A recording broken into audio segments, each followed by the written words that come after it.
1800년 여름 창경궁 영춘원. 온몸에 벼루만 한 종기가 난 49세 남자가 마지막 숨을 몰아쉬었습니다. 주상전하, 내관의 절규와 함께 조선 제22대 왕 정조가 세상을 떠났습니다. 그 순간부터 시작된 48시간. 11세 어린 세자는 아바마마 울부짖었지만 시간은 없었습니다. 왕의 시신에 아흥벌의 옷을 입히고 수천 명을 움직여야 했습니다. 한치의 실수도 용납되지 않았습니다. 목숨이 달린 일이었습니다. 과연 그 48시간 동안 궁궐에서는 무슨 일이 벌어졌을까요? 이 이야기가 궁금하시다면 영상 끝까지 봐주시기 바랍니다. 구독과 좋아요는 이 채널에 큰 힘이 됩니다. 1800년 음력 6월 28일 유시 오후 5시에서 7시 사이 창경궁 영춘원 전각 안에서 한 남자가 마지막 숨을 몰아쉬고 있었습니다. 온몸에 벼루만 한 종기가 나 있었고 피고름이 흘러내렸습니다. 2주 동안 미움조차 넘기지 못했습니다. 고열에 시달리다 혼수 상태에 빠진 그는 이제 더 이상 눈을 뜰 수 없었습니다. 주상전하, 주상전하. 곁에서 지키던 내관들의 절규가 전각을 가득 채웠습니다. 하지만 침상에 누운 그의 입에서는 더 이상 숨소리가 들리지 않았습니다. 조선 제22대 왕 정조, 그는 49세를 일기로 숨을 거두었습니다. 주상전하께 없어 승하하셨습니다. 내관의 외침과 동시에 궁궐 전체가 얼어붙었습니다. 신하들이 급히 달려왔고 대비전에서는 곡성이 터져 나왔습니다. 11세 어린 세자는 아버지의 시신 앞에서 무릎을 꿇고 아바마마 하고 부르짖었습니다. 누가 상상이나 했을까요? 조선 최고의 개혁군주로 불리던 정조가 이렇게 갑작스럽게 세상을 떠날 줄을. 24년간 왕자를 지켜온 그는 불과 한 달 전만 해도 건강했습니다. 화성 행차를 계획하고 세자가 15세가 되면 왕위를 물려줄 준비를 하고 있었습니다. 하지만 음력 6월 초 작은 종기 하나가 그의 운명을 바꿔놓았습니다. 종기는 얼굴과 등으로 번졌고 아무리 명의들이 처방을 해도 낫지 않았습니다. 수은 증기를 쐬는 연운방까지 시술했지만 병세는 더욱 악화되었습니다. 결국 2주 만에 조선의 개혁군주는 역사 속으로 사라졌습니다. 그날 저녁 영춘원 전각 위로 흰 배가 덮이기 시작했습니다. 왕의 시신 위에도 첫 번째 흰 배가 덮였습니다. 그 순간부터 궁궐은 죽은 자를 위한 공간이 아니라 살아있는 자들의 전쟁터가 되었습니다. 과연 왕이 죽은 후 첫 번째로 해야 할 일은 무엇이었을까요? 왕의 시신은 어떻게 처리되었을까요?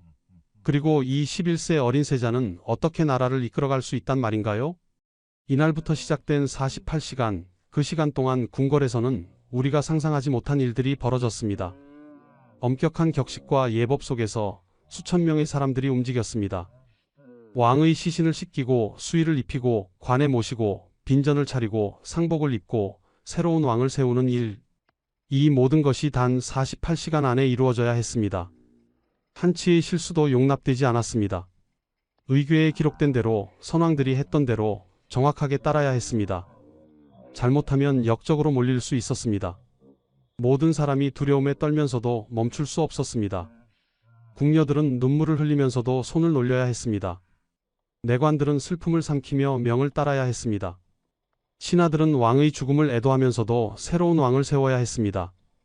그리고 11세 어린 세자는 아버지의 죽음을 슬퍼할 틈도 없이 조선의 23째 왕이 되어야 했습니다. 이 충격적인 48시간의 기록 궁금하시다면 영상 끝까지 봐주세요. 정조가 숨을 거둔 지 불과 1시간 후 영춘원 안에서는 급박한 움직임이 시작되었습니다. 내관들이 병풍을 둘러쳤습니다. 왕의 시신을 아무도 함부로 볼 수 없도록 하기 위함이었습니다. 상궁들이 정갈한 물을 끓였습니다. 의녀들이 깨끗한 수건을 준비했습니다. 이제 습이라 불리는 첫 번째 절차가 시작될 참이었습니다. 습이란 시신을 씻기고 수의를 입히는 의식입니다. 왕이 이승에서 저승으로 떠나기 전 마지막으로 깨끗하게 씻겨드리는 것입니다. 40년 동안 정조를 모셔온 나이든 상궁이 떨리는 손으로 왕의 머리맡에 섰습니다. 눈물이 흘러내렸지만 닦을 겨를이 없었습니다. 의녀들이 향탕, 즉 향기로운 물로 왕의 시신을 닦기 시작했습니다. 먼저 얼굴을 닦았습니다. 2주 동안 고통받던 그 얼굴을, 이제는 편안하게 잠든 듯한 그 얼굴을 정성스럽게 닦았습니다. 머리를 빗겨 단정하게 정돈했습니다. 수염을 가지런히 빗었습니다. 손과 발을 깨끗이 씻었습니다.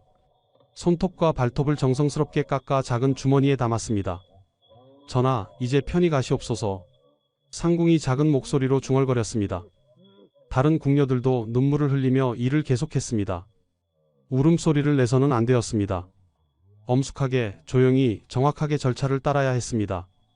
시신을 씻기는 일이 끝나자 이제 반함이라는 의식이 이어졌습니다. 반함은 왕의 입에 쌀과 구슬을 넣는 의식입니다. 이승의 마지막 음식이라고 불렸습니다. 11세의 어린 세자가 떨리는 손으로 숟가락을 들었습니다. 아버지의 입에 쌀을 넣어야 했습니다. 오른쪽에 한 번, 왼쪽에 한 번, 가운데 한 번, 그리고 구슬을 하나 넣었습니다. 어린 세자의 손이 떨렸습니다. 눈물이 뚝뚝 떨어졌습니다. 세자 저하, 이제 수의를 입혀드려야 합니다. 내관이 조심스럽게 말했습니다. 반함이 끝나면 바로 수의를 입혀야 했습니다. 수의는 죽은 사람이 입는 옷입니다. 하지만 왕의 수의는 일반인의 수의와 달랐습니다. 왕은 19벌의 수의를 입어야 했습니다. 속옷부터 시작해서 겉옷까지 한 벌 한 벌 정해진 순서대로 입혀야 했습니다. 먼저 속적삼을 입혔습니다. 그 위에 바지를 입혔습니다. 버선을 신겼습니다. 중치마를 입혔습니다. 저고리를 입혔습니다. 한 벌 한 벌 입힐 때마다 상궁들의 손이 멈추지 않았습니다. 골룡포도 입혔습니다. 왕의 상징인 용이 그려진 옷이었습니다. 첨리도 입혔습니다. 한삼도 입혔습니다. 겹겹이 옷을 입히는 동안 왕의 시신은 점점 더 무거워졌습니다. 19벌의 수의를 모두 입히는데 3시간이 걸렸습니다. 상궁들은 한시도 쉬지 못했습니다. 계속 서서 일을 해야 했습니다. 무릎이 후들거렸지만 주저앉을 수 없었습니다. 왕을 모시는 마지막 순간이었기 때문입니다. 수의를 모두 입힌 후 시신을 이불로 덮었습니다. 그리고 가는 배로 묶었습니다.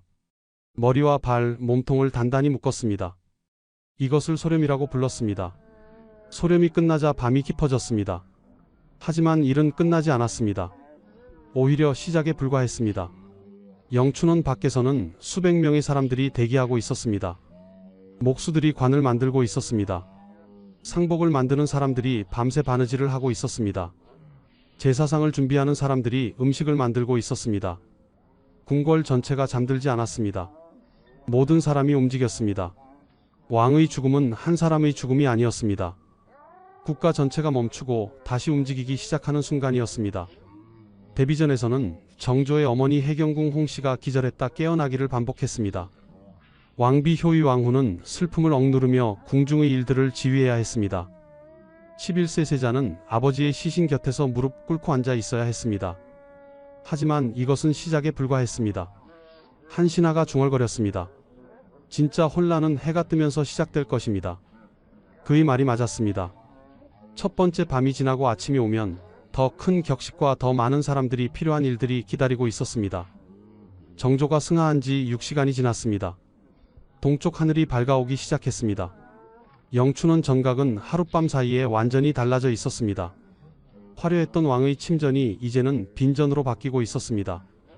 빈전이란 왕의 관을 모셔두는 곳입니다. 5개월 후 능으로 옮길 때까지 왕은 이곳에 머물러야 했습니다. 수백 명의 내관과 궁녀가 동원되었습니다. 먼저 정각 안의 모든 가구를 치웠습니다. 왕이 쓰던 책상도 의자도 병풍도 모두 밖으로 옮겼습니다. 전각을 텅 비게 만들었습니다. 그리고 온 전각을 흰 배로 감쌌습니다. 벽도, 천장도, 기둥도 모두 흰색으로 덮었습니다. 창문도 흰 종이를 발랐습니다. 영춘원은 이제 완전히 흰색의 공간이 되었습니다. 전각 중앙에 단을 만들었습니다. 그 위에 임시관을 놓을 자리를 마련했습니다. 관 앞에는 제사상을 놓을 공간을 만들었습니다. 밤낮으로 향을 피울 향로를 준비했습니다. 제궁을 들여오십시오. 예조 판서의 명령이 떨어졌습니다. 제궁이란 왕의 관을 뜻하는 말입니다. 밤새 급하게 만든 임시관이었습니다. 나중에 정식관을 만들어 다시 옮겨야 했지만 지금은 이 임시관에 시신을 모셔야 했습니다. 소렴을 마친 정조의 시신을 들어 올렸습니다. 8명의 상궁이 조심스럽게 시신을 받들었습니다. 한치의 흔들림도 없이 천천히 정확하게 움직였습니다. 시신을 천으로 다시 7번 감쌌습니다. 칠성판이라고 불리는 판 위에 시신을 모셨습니다. 칠성판은 북두칠성의 모양으로 구멍이 뚫린 나무판이었습니다. 죽은 이의 혼이 하늘로 올라가기를 바라는 의미였습니다. 그리고 임시관에 시신을 안치했습니다. 관 안에는 향나무 가루를 깔았습니다. 시신 주변의 빈 공간은 정조가 생전에 입던 옷으로 채웠습니다. 관이 흔들리지 않도록 단단히 고정했습니다. 관 뚜껑을 닫기 전 11세 순조는 아버지의 얼굴을 마지막으로 보았습니다. 평화롭게 잠든 듯한 얼굴이었습니다. 2주 동안 고통받던 모습은 이제 없었습니다.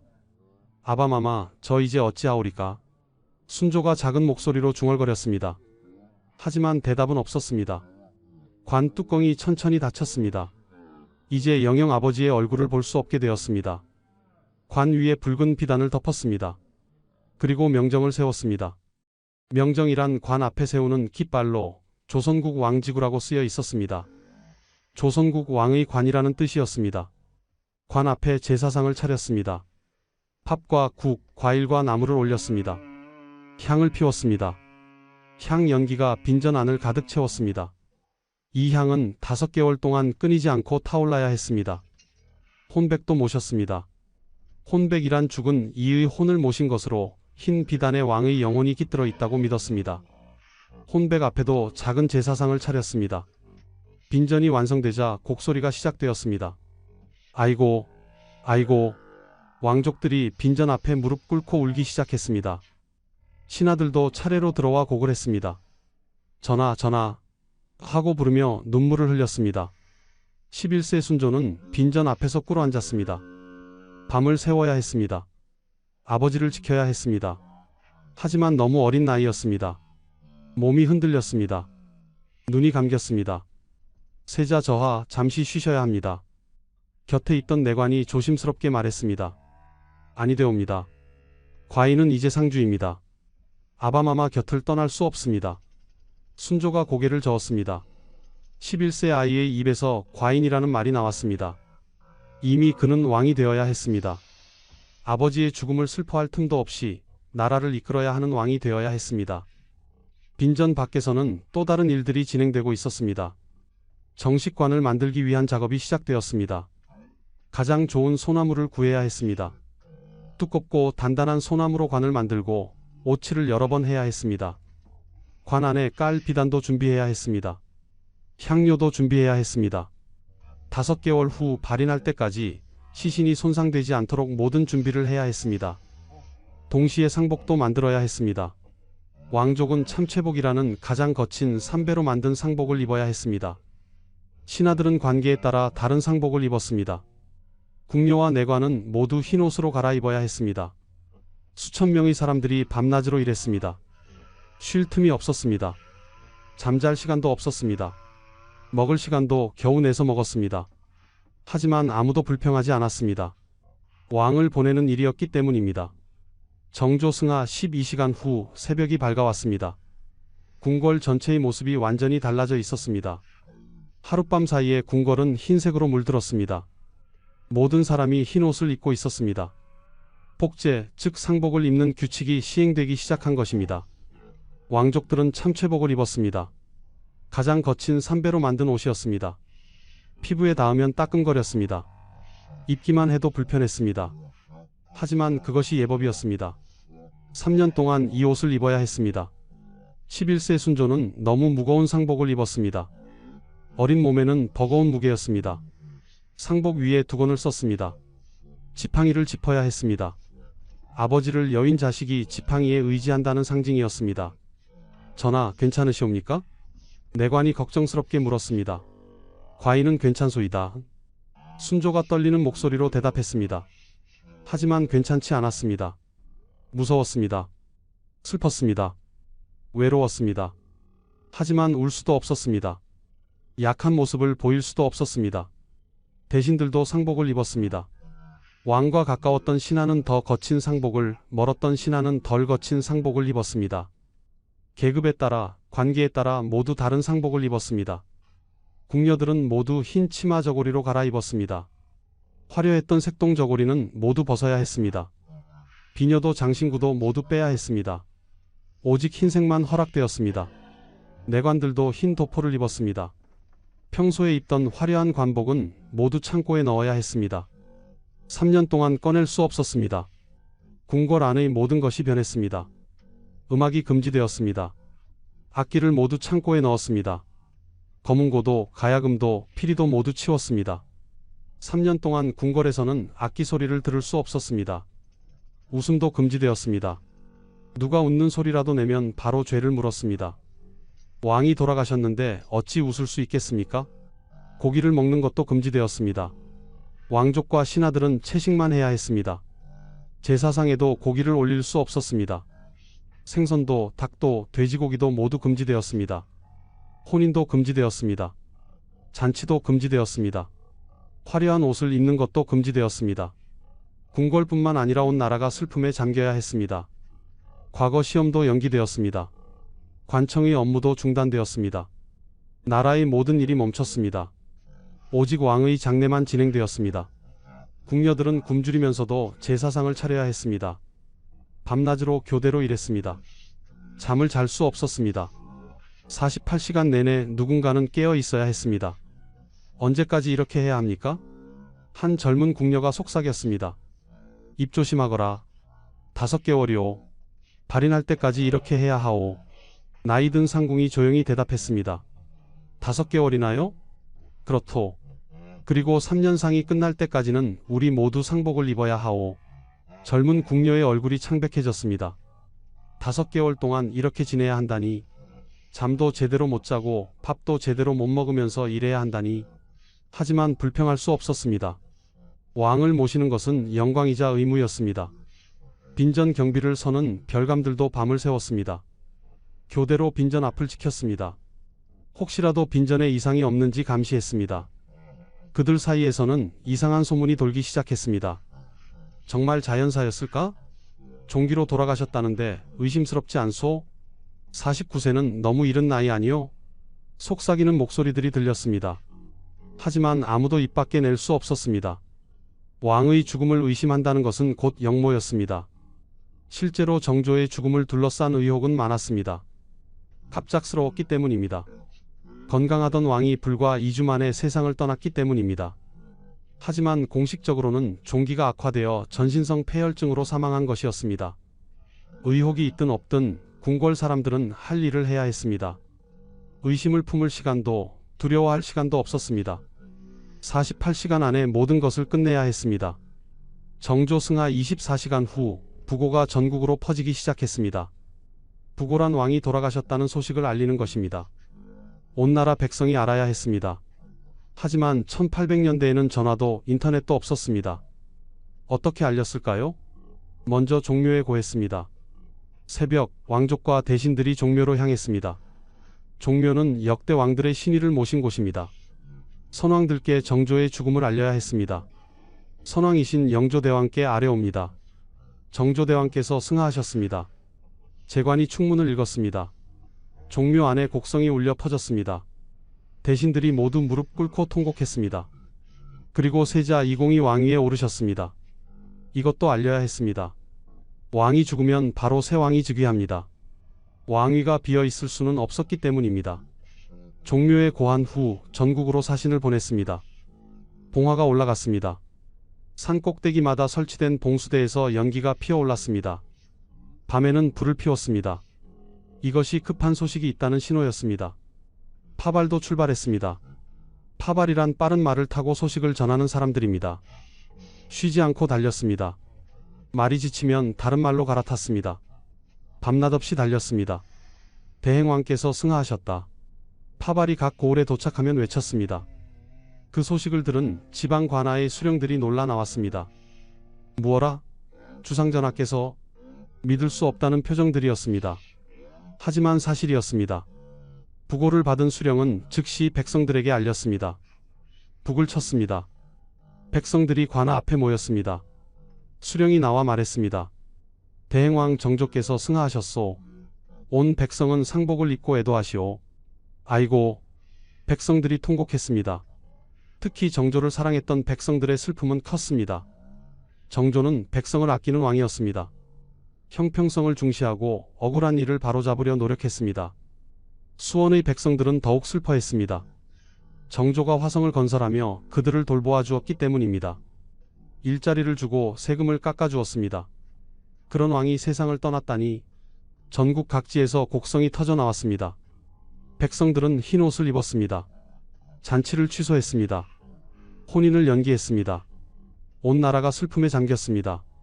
부고는 국경 너머로도 전해졌습니다. 청나라에 사신을 보내야 했습니다. 조선은 청나라의 제후국이었기 때문입니다. 황제에게 알려야 했습니다. 조선국 왕이 승하했음을 주청합니다.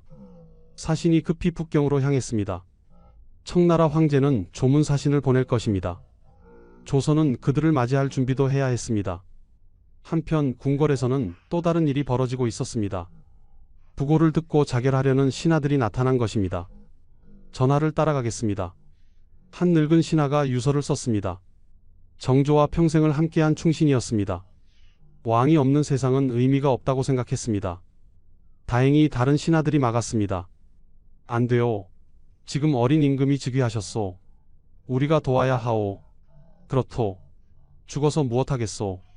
살아서 선왕의 뜻을 이어야 하오. 간신히 자결을 막았습니다. 하지만 몇몇은 막지 못했습니다. 몰래 독을 마시거나 목을 맨 사람들이 있었습니다. 그들의 시신은 조용히 처리되었습니다. 기록에도 남기지 않았습니다. 24시간 만에 부고는 전국에 퍼졌습니다. 산골 마을까지 소식이 전해졌습니다. 섬에도 배를 타고 소식을 전했습니다. 온 나라가 정조의 죽음을 알게 되었습니다. 온 나라가 슬픔에 잠겼습니다. 조선 역사상 가장 뛰어난 왕 중 한 분이 세상을 떠났기 때문입니다. 하지만 슬퍼할 시간도 잠깐이었습니다. 이제 대렴을 준비해야 했습니다. 왕의 시신을 정식관에 모시는 의식입니다. 정조 승하 36시간 후 가장 중요한 의식이 시작되었습니다. 바로 대렴이었습니다. 대렴이란 왕의 시신을 정식관에 모시는 의식입니다. 지금까지는 임시관에 모셔져 있었습니다. 이제 정식으로 만든 제궁에 시신을 옮겨야 했습니다. 제궁은 가장 좋은 소나무로 만들었습니다. 두껍고 단단한 나무였습니다. 여러 번 오칠을 했습니다. 속은 붉은 비단으로 발랐습니다. 왕을 모시기에 가장 좋은 관이었습니다. 관 안바닥에는 쌀을 태운 재를 깔았습니다. 습기를 막기 위함이었습니다. 그 위에 칠성판을 놓았습니다. 칠성판 위에 요를 깔았습니다. 이제 시신을 옮길 차례였습니다. 예조 판서가 명령했습니다. 대렴을 시작하라. 상궁들이 조심스럽게 임시관을 열었습니다. 소렴한 시신이 그대로 있었습니다. 36시간이 지났지만 손상되지 않았습니다. 이제 시신의 옷을 더 입혀야 했습니다. 19벌로는 부족했습니다. 왕은 90벌의 수의를 입어야 했습니다. 한 벌씩 한 벌씩 계속 입혔습니다. 저고리, 바지, 도포, 골룡포, 끝없이 옷을 입혔습니다. 시신은 점점 더 두꺼워졌습니다. 90벌을 모두 입히는데 5시간이 걸렸습니다. 상궁들은 땀을 흘렸습니다. 손이 떨렸습니다. 하지만 멈출 수 없었습니다. 90벌을 모두 입힌 후 시신을 이불로 감쌌습니다. 대렴금이라고 불리는 특별한 이불이었습니다. 시신을 완전히 감쌌습니다. 그리고 교란은 끈으로 묶었습니다. 머리, 가슴, 배, 무릎, 발 5곳을 단단히 묶었습니다. 이제 시신은 완전히 이불에 쌓인 형태가 되었습니다. 12명의 상궁이 시신을 들어 올렸습니다. 무거웠습니다. 90벌의 옷과 이불 때문에 엄청나게 무거웠습니다. 하지만 조심스럽게 천천히 들어 올렸습니다. 제궁 안에 시신을 모셨습니다. 칠성판 위에 정확히 놓았습니다. 머리는 북쪽을, 발은 남쪽을 향하게 했습니다. 관 안의 빈 공간은 정조가 생전에 입던 옷으로 채웠습니다. 용포도 넣고 책도 넣고 붓도 넣었습니다. 왕이 사랑하던 물건들을 함께 넣었습니다. 관 뚜껑을 덮기 전 마지막 순간이 왔습니다. 11세 순조가 관 앞에 섰습니다. 이제 영영 아버지를 볼 수 없게 됩니다. 눈물이 쏟아졌습니다. 아바마마. 순조가 부르짖었습니다. 왕비 효의 왕후도 통곡했습니다. 해경궁 홍씨도 기절하듯 쓰러졌습니다. 궁궐 안에 곡성이 가득 찼습니다. 이제 뚜껑을 덮으십시오. 예조 판서가 말했습니다. 무거운 나무 뚜껑이 천천히 내려왔습니다. 쿵 소리와 함께 관이 완전히 닫혔습니다. 이제 정조는 영원히 어둠 속에 갇혔습니다. 다시는 세상의 빛을 볼 수 없습니다. 다시는 가족을 만날 수 없습니다. 관에 못을 박았습니다. 쾅쾅쾅 못 박는 소리가 빈전에 울렸습니다. 한 번 박을 때마다 가족들의 통곡이 더 커졌습니다. 못을 다 박은 후 관 위에 붉은 비단을 덮었습니다.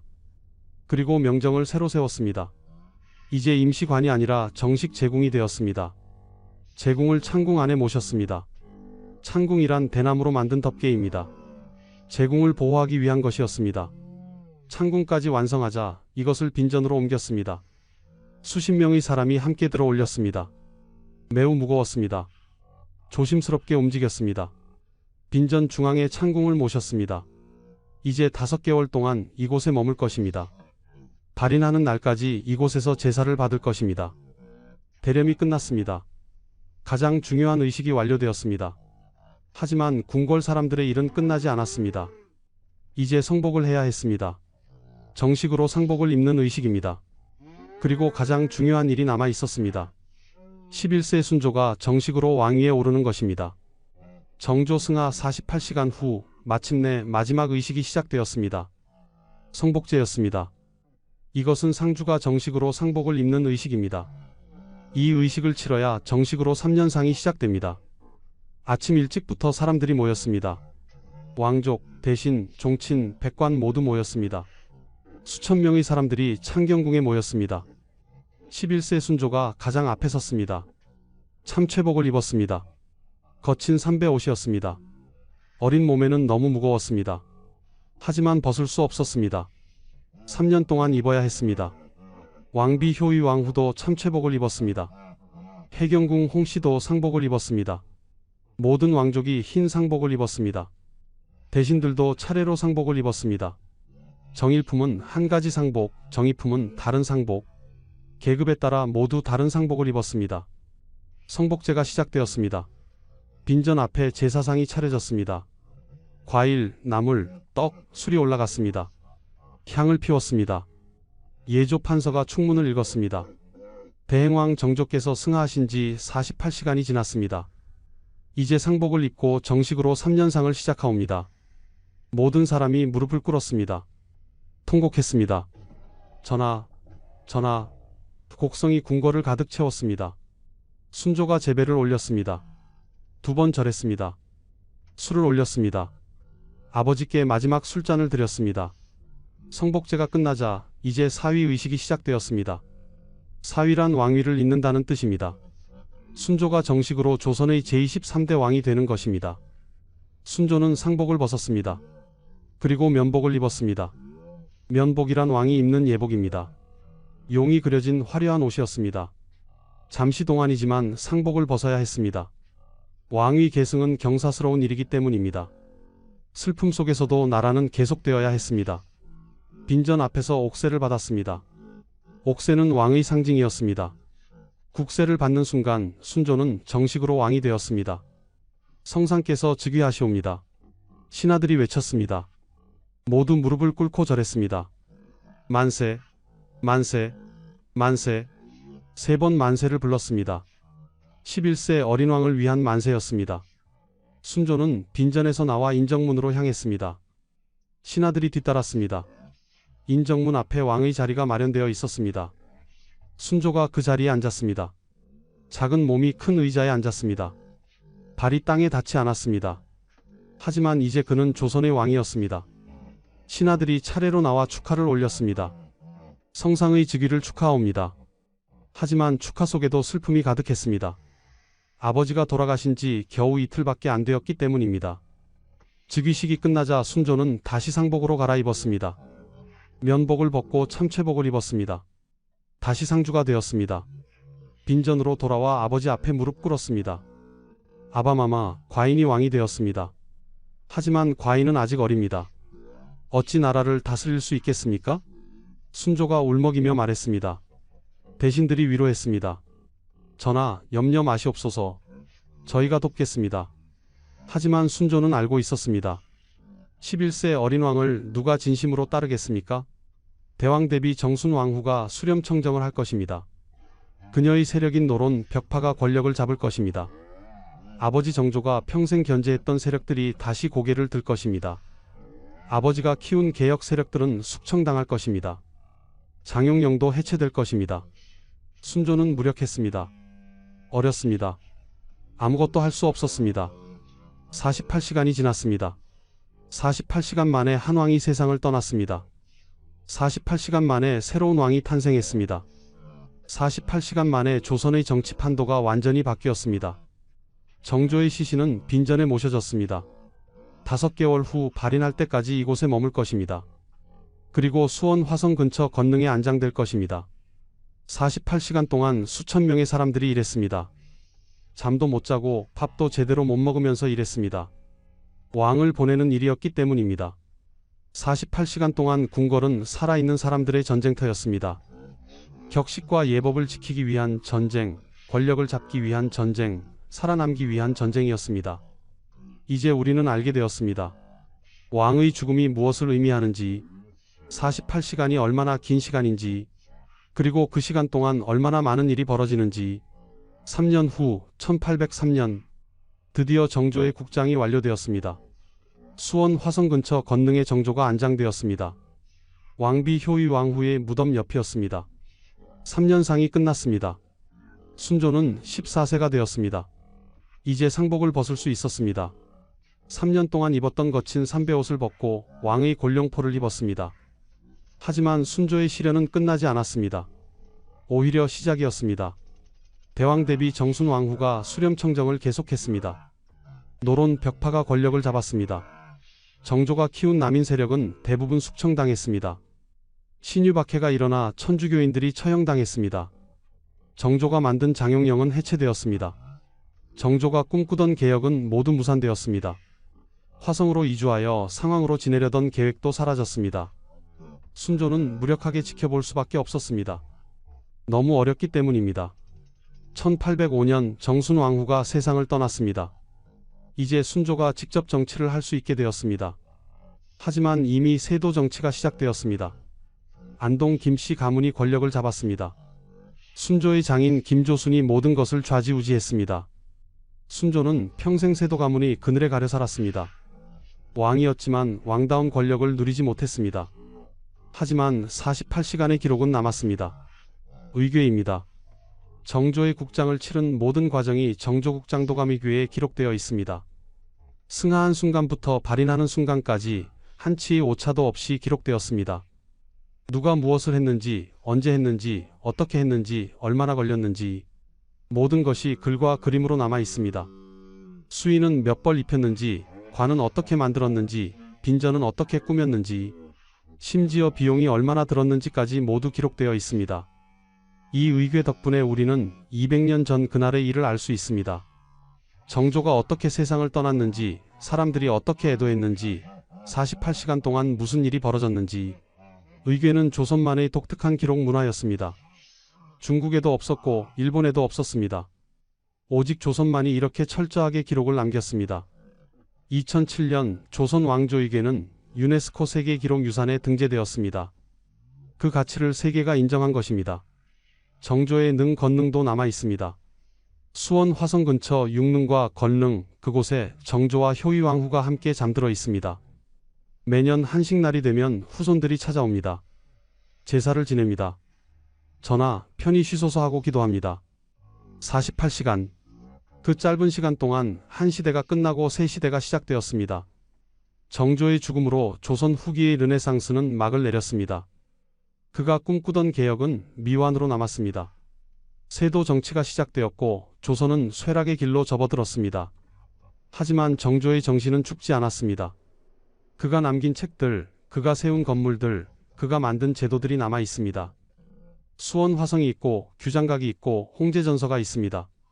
무엇보다 기록이 남아 있습니다. 의궤가 있고 실록이 있고 문집이 있습니다. 덕분에 우리는 정조를 기억할 수 있습니다. 왕의 죽음 앞에서 모든 사람은 평등했습니다. 왕족도, 대신도, 궁녀도, 내관도 모두 슬펐습니다. 모두 두려웠습니다. 모두 최선을 다했습니다. 격식과 예법 뒤에 숨은 것은 결국 인간의 슬픔이었습니다. 아버지를 잃은 아들의 슬픔, 남편을 잃은 아내의 슬픔, 왕을 잃은 백성의 슬픔이었습니다. 48시간, 그것은 한 사람의 죽음을 애도하는 시간이었습니다. 동시에 한 시대가 끝나고 새 시대가 시작되는 시간이었습니다. 역사는 이렇게 흘러갑니다. 사람은 떠나지만 기록은 남습니다. 시대는 바뀌지만 정신은 이어집니다. 지금까지 왕이 죽던 날, 궁궐의 48시간 이야기였습니다. 이 이야기가 여러분께 조선시대 사람들의 슬픔과 격식, 그리고 인간적인 면모를 이해하는 작은 계기가 되길 바랍니다. 구독과 좋아요로 더 많은 역사 이야기를 만나보세요. 다음에 또 만나요. 밥을 먹으시오. 차가운 옥졸의 목소리가 어둠 속에 울려 퍼집니다. 1728년 4월 5일 새벽, 한 남자 앞에 밥상이 놓입니다. 흰 쌀밥, 미역국, 북어구이, 나물 3가지. 평생 양반가에서 먹던 음식이지만 오늘만큼은 다릅니다. 이것이 그의 마지막 식사입니다. 2시간 후면 그는 서소문 밖 처형장에서 팔다리가 하나씩 잘려나가는 능지처참을 당할 것입니다. 손이 떨립니다. 젓가락을 들 수가 없습니다. 왜 나에게 밥을 주는 것이오? 옥졸은 대답하지 않습니다. 그저 차갑게 돌아설 뿐입니다. 조선시대 사형수들은 죽기 전 반드시 밥을 먹어야 했습니다. 이것은 왕의 자비였을까요? 아니면 다른 무언가였을까요? 오늘 우리는 조선시대 사형수의 마지막 밥상에 담긴 아무도 말하지 않았던 진실을 파헤쳐 보겠습니다. 이 이야기가 궁금하시다면 영상 끝까지 봐주시기 바랍니다. 구독과 좋아요는 이 채널에 큰 힘이 됩니다. 1728년 조선 영조 4년 4월 5일 새벽 4시, 서울 의금부 지하 감옥은 칠흑 같은 어둠에 잠겨 있었습니다. 쇠사슬 소리만이 간간히 정적을 깨뜨렸습니다. 그때 무거운 쇠문이 삐걱거리며 열렸습니다. 옥졸 2명이 밥상을 들고 들어왔습니다. 이인좌, 밥을 먹으시오. 54세의 이인좌는 고개를 들지 않았습니다. 3개월 전 그는 청주성을 점령하고 한양을 향해 진격하던 반란군의 총대장이었습니다. 영조는 정통 왕이 아니다. 소현세자의 후손을 왕으로 옹립하라. 그의 외침에 전국에서 수만 명이 호응했습니다. 하지만 지금 그는 역적으로 낙인 찍혀 몇 시간 후면 처형될 죄인일 뿐이었습니다. 밥상이 그의 앞에 놓였습니다. 흰 쌀밥 한 그릇, 김이 모락모락 올라옵니다. 미역국, 북어구이, 시금치나물, 도라지나물, 콩나물. 작은 접시에는 깍두기도 놓여 있습니다. 양반가에서나 먹을 법한 상차림입니다. 옥졸이 말했습니다. 의금부의 명에 따라 마지막 식사를 대령했습니다. 2시간 후 서소문 밖 처형장으로 이송될 것이니 그 전에 드시오. 이인좌는 밥상을 물끄러미 바라봤습니다. 그의 손이 천천히 움직였습니다. 젓가락을 들려 했지만 손이 떨렸습니다. 아니, 온몸이 떨렸습니다. 그의 목소리가 잠겼습니다. 이것을 먹으면 정말로 끝인 것이오? 옥졸은 대답하지 않았습니다. 이인좌는 떨리는 손으로 젓가락을 집었습니다. 하얀 쌀밥을 한 점 집어 입에 넣었습니다. 씹는 순간 눈물이 흘러내렸습니다. 아들은 어제 효수를 당했지. 손자는 능지처참. 부인과 며느리들은 관비로 팔려갔고 내 핏줄 363명이 모두 밥알이 목구멍으로 넘어가지 않았습니다. 하지만 그는 계속 씹었습니다. 삼켰습니다. 미역국을 떠 마셨습니다. 비린 맛이 입안에 퍼졌습니다. 북어구이를 뜯었습니다. 평소 즐기던 음식이었는데 오늘만큼은 제처럼 느껴졌습니다. 옥졸이 지켜보는 가운데 이인좌는 30분에 걸쳐 밥 한 그릇을 다 먹었습니다. 국그릇을 비웠습니다. 반찬도 거의 다 먹었습니다. 마지막 깍두기 한 조각을 입에 넣고 천천히 씹었습니다. 이것이 그의 마지막 식사였습니다. 같은 시각 의금부의 다른 감옥에서는 평민 사형수 박성호가 마지막 밥을 먹고 있었습니다. 38세인 그는 무신난에 가담한 죄로 참수형을 받게 되어 있었습니다. 그의 앞에 놓인 밥상은 이인좌와는 달랐습니다.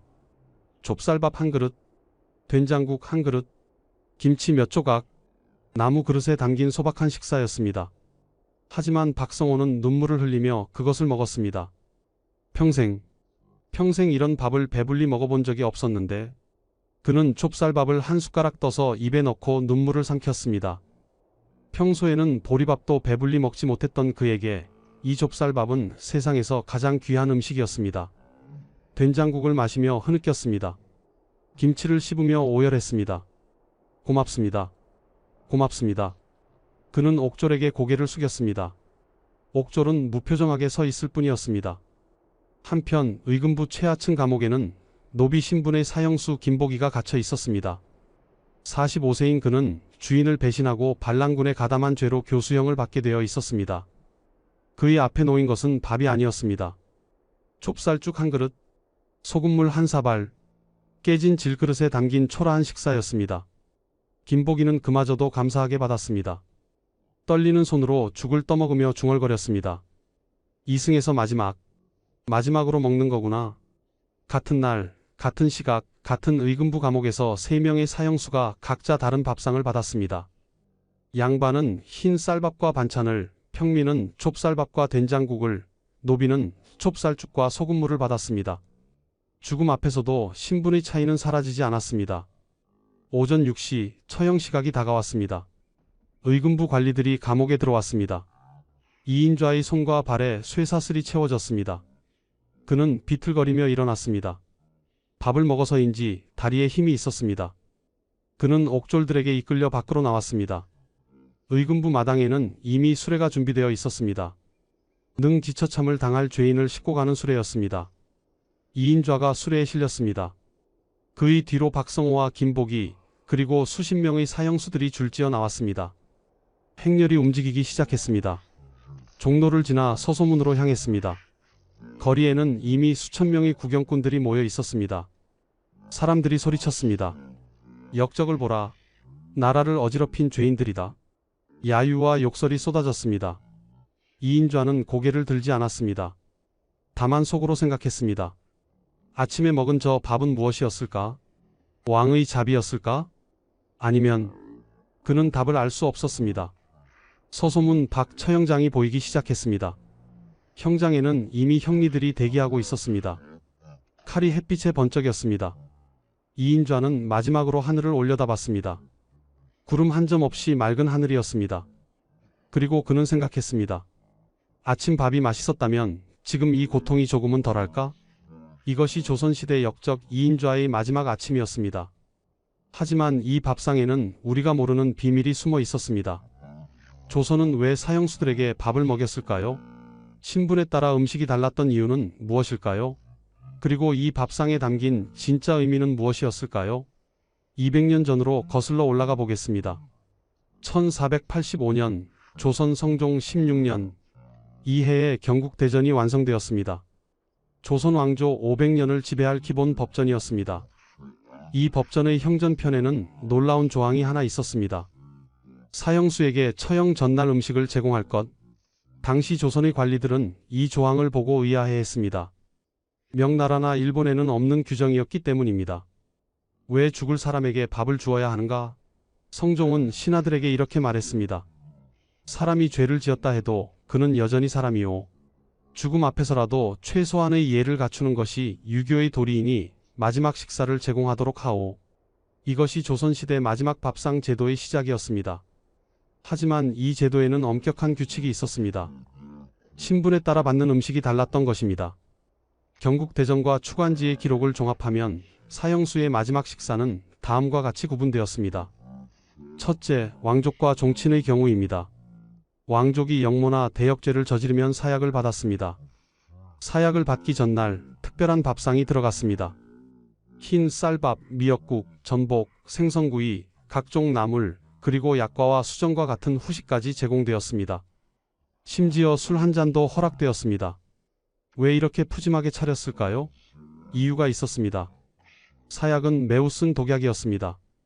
비소와 부자를 섞어 만든 독약은 입에 넣는 순간 혀가 타들어가는 듯한 고통을 주었습니다.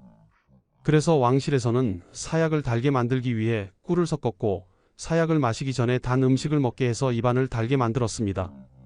이것이 왕족에 대한 마지막 배려였습니다. 1592년 임진왜란 중에 영모를 꾀했다는 혐의로 사약을 받은 임해군의 경우를 보겠습니다. 선조의 첫째 아들이었던 임해군은 30세의 나이로 사약을 받게 되었습니다.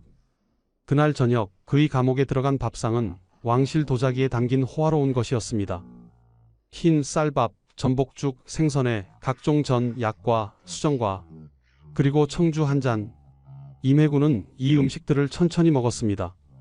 하지만 눈물이 계속 흘러내렸습니다. 다음 날 새벽 그는 사약을 받았습니다. 사약을 마시기 전 그는 꿀물 한 사발을 마셨습니다. 그리고 사약잔을 들었습니다. 아버지, 아버지. 그의 마지막 말이었습니다. 사약이 목구멍으로 넘어갔습니다. 30분 후 그는 피를 토하며 죽었습니다. 둘째, 양반의 경우입니다. 양반 사형수는 참수형이나 교수형을 받았습니다. 처형 전날 양반에게는 흰 쌀밥과 국 그리고 생선구이나 북어구이 몇 가지 나물이 제공되었습니다. 왕족만큼 화려하지는 않았지만 그래도 체면을 지킬 수 있는 정도의 식사였습니다. 1680년 경신왕국 때 영모로 몰려 처형된 허견의 경우를 보겠습니다. 허적의 서자였던 허견은 42세의 나이로 참수형을 받게 되었습니다. 처형 전날 밤 옥졸이 밥상을 가져왔습니다. 흰 쌀밥, 미역국, 북어구이, 시금치나물, 무나물, 김치, 도자기 그릇에 담긴 정갈한 식사였습니다. 하지만 허견은 이 밥상을 보고 분노했습니다. 이것을 먹으라는 것이요? 그는 밥상을 발로 걷어찼습니다. 그릇들이 바닥에 쏟아졌습니다. 쌀밥이 감옥 바닥에 흩어졌습니다. 나는 억울하게 죽소. 영모를 꾀한 적이 없소. 이런 밥을 먹고 죽느니 차라리 굶어 죽겠소. 옥졸이 말했습니다. 밥을 드셔야 내일 처형이 순조롭습니다. 굶으면 어쩐다는 것이오. 허견은 3일을 굶었습니다. 그리고 처형장으로 끌려갔습니다. 하지만 그는 걸을 힘조차 없었습니다. 형리들이 그를 질질 끌고 갔습니다. 형장에 도착했을 때 그는 이미 반쯤 기절한 상태였습니다. 형리가 칼을 들었습니다. 하지만 허견은 고개를 제대로 세우지 못했습니다. 몸에 힘이 없어서 목이 축 늘어졌습니다. 형리가 다시 그를 세웠지만 그는 계속 쓰러졌습니다. 결국 형리는 그를 눕힌 채로 목을 쳤습니다. 칼이 한 번에 들어가지 않았습니다. 2번, 3번 내리쳐야 했습니다. 구경꾼들이 인상을 찌푸렸습니다. 처형이 지저분했기 때문입니다. 셋째, 평민의 경우입니다. 평민 사형수에게는 좁쌀밥이나 보리밥, 된장국, 김치가 제공되었습니다. 양반처럼 흰 쌀밥은 아니었지만 그래도 따뜻한 밥과 국이 제공되었습니다. 나무 그릇에 담겼지만 배불리 먹을 수 있었습니다. 1728년 무신란 당시 반란에 가담했다가 잡힌 평민들이 수백 명이었습니다. 그들은 모두 참수형이나 교수형을 받았습니다. 처형 전날 그들에게 좁쌀밥과 된장국이 제공되었습니다. 한 평민 사형수는 이렇게 말했다고 합니다. 평생 이렇게 배불리 먹어본 적이 없으오. 죽기 전에 한 번이라도 배불리 먹게 해주니 조정에 감사하오. 그는 눈물을 흘리며 밥을 먹었습니다. 다음 날 그는 순순히 처형장으로 걸어갔습니다. 형리가 칼을 들자 그는 스스로 고개를 숙였습니다. 한 번에 깨끗하게 목이 떨어졌습니다. 넷째, 천민과 노비의 경우입니다. 신분이 가장 낮은 사형수들에게는 좁쌀죽과 소금물만 제공되었습니다. 밥도 아니고 죽이었습니다. 그나마도 깨진 질그릇에 담겼습니다. 반찬도 없었습니다. 그저 소금물로 간을 맞춰 먹을 뿐이었습니다. 하지만 그들도 이것을 감사하게 받았습니다. 평소에는 죽도 제대로 먹지 못하던 사람들이었기 때문입니다. 어떤 노비 사형수는 죽을 먹으며 이렇게 말했습니다. 따뜻한 죽을 먹고 죽는구나. 이것만으로도 복이로다. 조선시대 사형수의 마지막 밥상은 이렇게 신분에 따라 철저히 구분되었습니다. 왕족은 화려하게, 양반은 체면 있게, 평민은 소박하게, 천민은 초라하게. 죽음 앞에서도 신분 제도는 작동했습니다. 그런데 의문이 듭니다. 조선은 왜 사형수들에게 밥을 먹였을까요? 정말로 왕의 자비였을까요? 아니면 다른 이유가 있었을까요? 승정원 일기에는 이런 기록이 있습니다. 영조 4년 4월 4일 무신란의 역적들을 내일 처형하기로 하다. 의금부에 명하여 사형수들에게 음식을 제공하게 하다. 왕께서 말씀하시기를 역적이라도 사람이니 마지막 밥은 먹여야 하지 않겠느냐고 하시다. 영조의 이 말에서 우리는 조선 사회의 유교적 가치관을 엿볼 수 있습니다. 사람을 죽이되 사람다움은 지켜주자. 죄는 미워하되 사람은 미워하지 말자. 이것이 조선의 형벌 철학이었습니다. 하지만 이 철학에는 또 다른 이유가 숨어 있었습니다. 단순한 자비가 아닌 실제적인 목적이 있었던 것입니다. 그것이 무엇이었는지는 조금 후에 밝혀지게 됩니다. 1762년 영조 38년 윤 5월 21일 이날 조선 역사상 가장 비극적인 사건이 일어났습니다. 사도세자가 뒤주에 갇혀 죽음을 맞이한 날이었습니다. 28세의 젊은 나이였습니다. 그날 아침 사도세자는 마지막 식사를 했습니다. 뒤주에 갇히기 직전이었습니다. 영조는 아들에게 마지막으로 수라상을 내리라고 명했습니다. 상궁들이 급히 음식을 준비했습니다. 흰 쌀밥, 갈비찜, 전복죽, 생선회, 각종 전과 나물, 떡, 과일, 수정과 평소 사도세자가 좋아하던 음식들이 모두 차려졌습니다. 왕실 최고급 도자기에 담긴 화려한 밥상이었습니다. 하지만 사도세자는 젓가락을 들지 못했습니다. 그는 밥상 앞에 무릎을 꿇고 있었습니다. 영조가 바로 앞에서 지켜보고 있었기 때문입니다. 먹거라. 영조가 말했습니다. 하지만 목소리에는 감정이 없었습니다. 사도세자의 손이 떨렸습니다. 아버지, 아버님, 먹으라 했다. 사도세자는 젓가락을 들었습니다. 밥을 한 점 집었습니다. 입에 넣으려 했지만 목이 메었습니다. 밥알이 입 안에서 돌처럼 느껴졌습니다. 삼킬 수가 없었습니다. 아버지께서 내리신 음식을 어찌 먹을 수 있겠습니까? 사도세자는 젓가락을 내려놓았습니다. 그리고 엎드려 울었습니다. 영조는 그런 아들을 차갑게 내려다봤습니다. 먹지 않겠다는 것이냐? 송구하옵니다. 그렇다면 뒤주로 들어가거라. 그날 오후 사도세자는 뒤주에 갇혔습니다. 8일 동안 뒤주 속에서 굶주린 끝에 그는 숨을 거두었습니다. 밥상은 그대로 남아 있었습니다. 식은 밥, 굳은 국, 식어버린 전복죽, 아무도 손대지 않은 마지막 식사였습니다. 왕족의 마지막 밥상은 이렇게 화려했지만 때로는 가장 잔인한 의미를 담고 있었습니다. 같은 해 영조 38년 8월 사도세자의 죽음에 연루되었다는 혐의로 나경원이라는 양반이 사약을 받게 되었습니다. 61세의 노인이었습니다. 사약을 받기 전날 밤 그에게도 밥상이 들어갔습니다. 왕족은 아니었지만 양반이었기에 체면을 지킬 수 있는 식사가 제공되었습니다. 흰 쌀밥, 북어국, 북어구이, 나물 3가지, 김치, 된장. 은수저는 아니었지만 노수저가 제공되었습니다. 도자기 그릇에 젓가락에 담긴 식사였습니다. 나경원은 이 밥상을 받고 한참을 바라봤습니다. 그의 눈에서 눈물이 흘렀습니다. 61년을 살면서 이렇게 정성스러운 밥을 받아본 적이 언제였던가. 그는 젓가락을 들었습니다. 천천히 밥을 먹기 시작했습니다. 한 숟가락 한 숟가락 씹으며 생각했습니다. 어린 시절 어머니가 차려주시던 밥상, 과거에 급제하던 날 먹었던 축하 음식, 자식들과 함께 먹던 저녁 식사. 그는 밥 한 그릇을 다 먹었습니다. 국을 마셨습니다. 반찬도 거의 다 먹었습니다.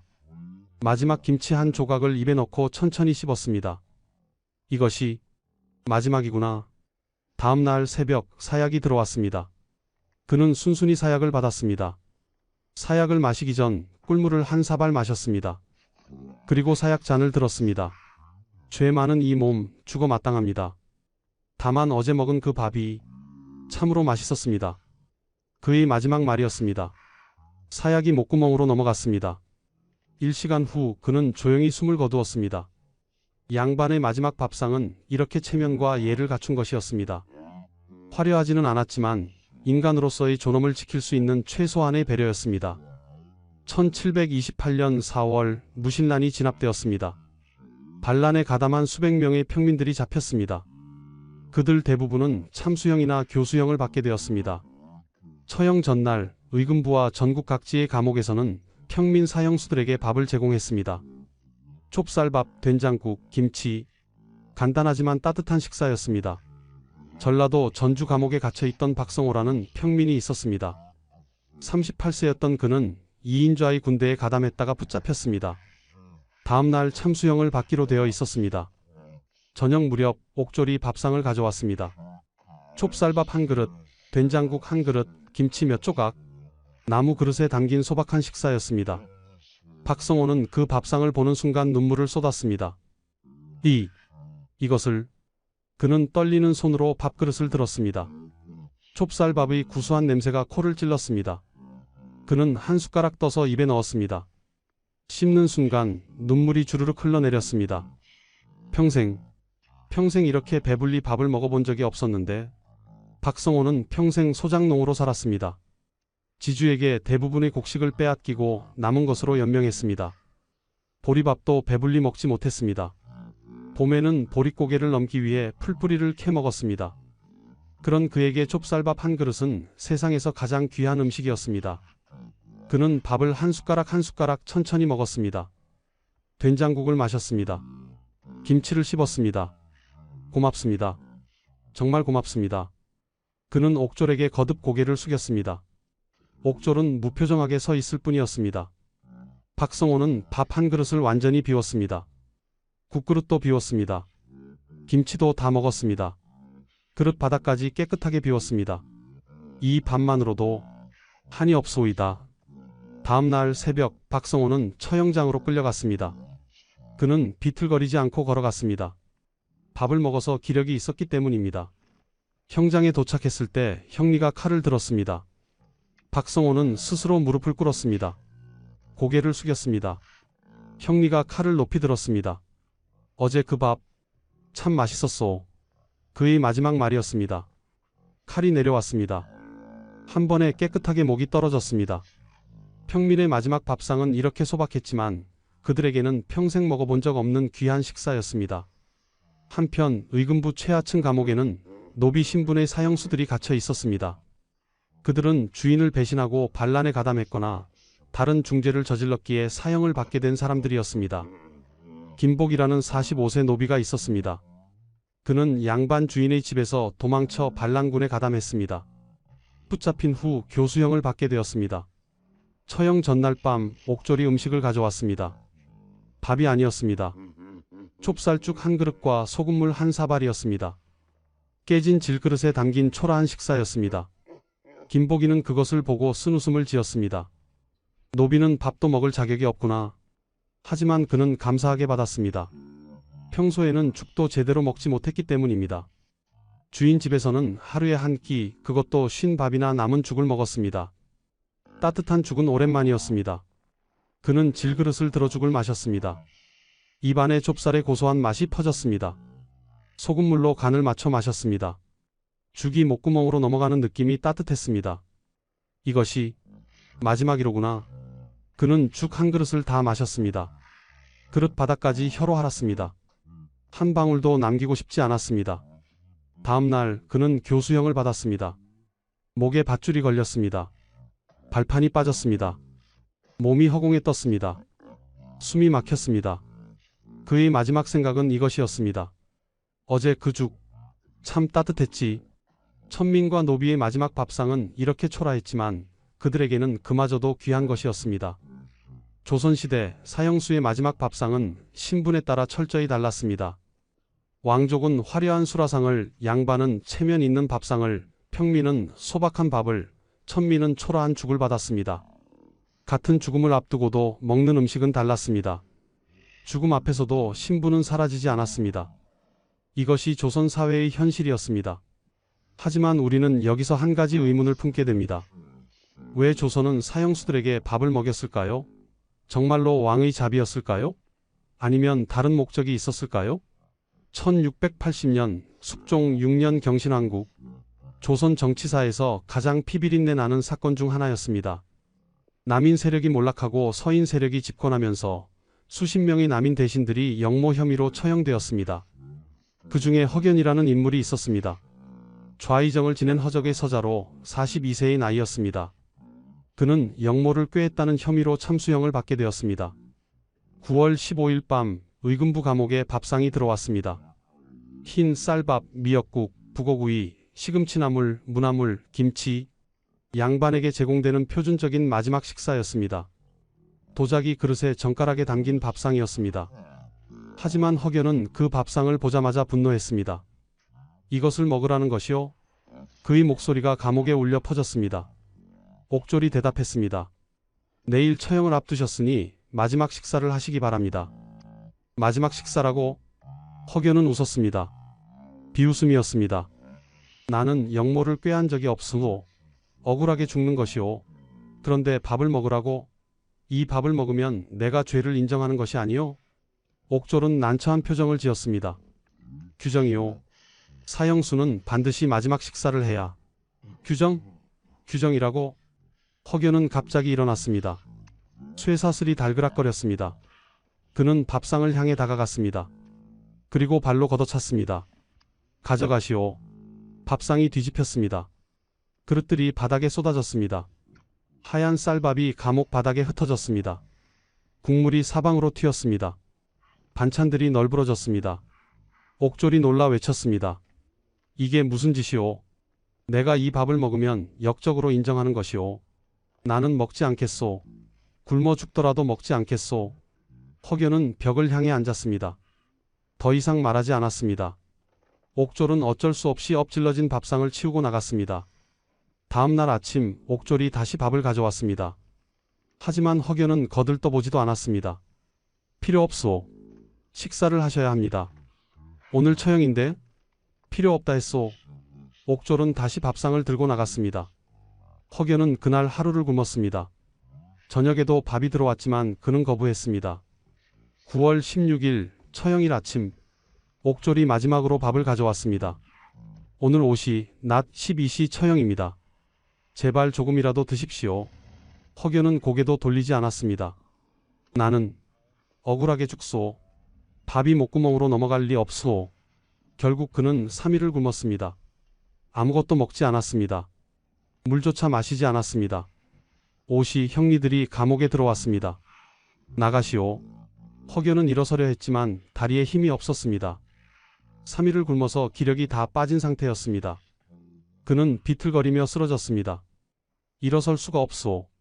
형리들이 그를 부축해 일으켰습니다. 하지만 그는 걸을 수 없었습니다. 결국 형리들이 그를 질질 끌고 나갔습니다. 서소문 박 형장에 도착했을 때 허견은 이미 반쯤 기절한 상태였습니다. 구경꾼들이 수군거렸습니다. 저 사람 왜 저러지? 굶어서 저런가 보다. 밥을 안 먹었나? 형리가 허견을 형장 한가운데에 무릎 꿇렸습니다. 하지만 그는 고개를 제대로 세우지 못했습니다. 목이 축 늘어졌습니다. 몸에 힘이 없었기 때문입니다. 형리가 칼을 들었습니다. 하지만 난감한 표정을 지었습니다. 목을 칠 수가 없었습니다. 허견의 고개가 앞으로 떨어져 있어서 칼이 제대로 들어갈 위치가 아니었습니다. 고개를 세우시오. 형리가 외쳤습니다. 하지만 허견은 반응이 없었습니다. 다른 형리가 다가와 그의 머리카락을 잡아 고개를 세웠습니다. 하지만 손을 떼자마자 고개가 다시 떨어졌습니다. 형리들은 어쩔 수 없이 그를 바닥에 눕혔습니다. 그리고 목 부분을 노출시켰습니다. 형리가 칼을 들었습니다. 칼이 내려왔습니다. 하지만 한 번에 목이 잘리지 않았습니다. 굶어서 몸이 말라 비틀어진 탓에 뼈가 칼날을 막았습니다. 형리가 다시 칼을 들었습니다. 두 번째 칼이 내려갔습니다. 그래도 목이 완전히 잘리지 않았습니다. 세 번째 칼을 내리쳐서야 마침내 목이 떨어졌습니다. 구경꾼들이 인상을 찌푸렸습니다. 처형이 지저분했기 때문입니다. 피가 사방으로 튀었습니다. 형장이 엉망이 되었습니다. 한 노인이 중얼거렸습니다. 밥을 먹었으면 저렇게까지 되지는 않았을 텐데. 다른 사람이 대꾸했습니다. 억울해서 그랬겠지. 억울하면 밥이라도 먹고 가야지. 저렇게 지저분하게 죽다니. 밥상을 거부한 허견의 처형은 이렇게 비참했습니다. 그는 항의의 표시로 밥을 거부했지만 결과는 더 고통스러운 죽음이었습니다. 같은 시기 다른 감옥에는 밥상을 감사하게 받는 사람들도 있었습니다. 김성립이라는 평민이 있었습니다. 37세인 그는 도둑질을 하다 붙잡혔습니다.